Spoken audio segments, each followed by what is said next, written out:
Bonjour à tous et bienvenue sur Flash Test. Je suis actuellement à Lisbonne pour tester en conditions réelles le G7X Mark II de chez Canon, que je considère comme le meilleur appareil photo pour partir en voyage. Allez, c'est parti.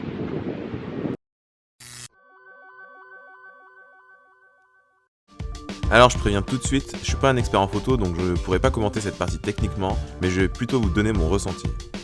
Alors pourquoi le G7X est le meilleur appareil photo pour faire des vlogs et des voyages en général? En fait, c'est avant tout parce que j'en avais marre de me trimballer un gros réflexe comme j'ai pu le faire au Japon, où j'ai beaucoup marché et au bout d'un moment, faut le dire, ça saoule. C'est gênant et c'est lourd. Donc j'ai cherché une solution pour garder la même qualité d'image mais avec un format plus compact. J'ai hésité avec un hybride, mais j'ai finalement opté pour ce G7X car il est vraiment compact et a un écran orientable. Et il n'y a pas à dire, quand on voyage seul, c'est un plus indéniable. Plus besoin de cadrer au jugé.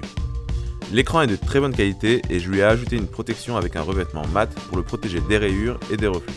Et la stabilisation optique est vraiment un plus indéniable lorsque l'on veut filmer ou prendre des photos en marchant, dans un véhicule ou bien dans des conditions difficiles.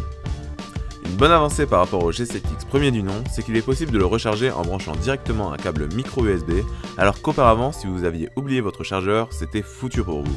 Et du coup, on peut le recharger avec une batterie externe en cas de secours. Alors pourquoi je dis qu'il est parfait pour les vlogs? C'est simple, il répond à tous les critères que j'estime essentiels à ce type de vidéo. Une bonne autonomie, avec mon type d'utilisation je tenais plus d'une journée avec seulement 2 batteries, compact et léger.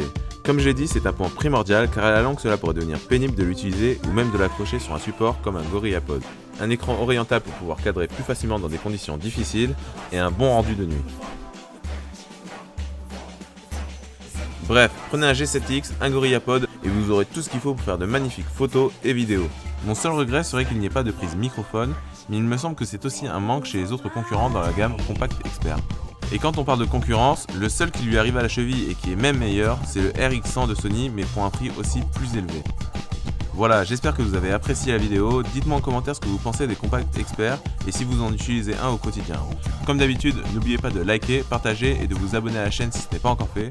C'était Flash Test pour vous servir et à la prochaine pour de nouvelles vidéos. Peace!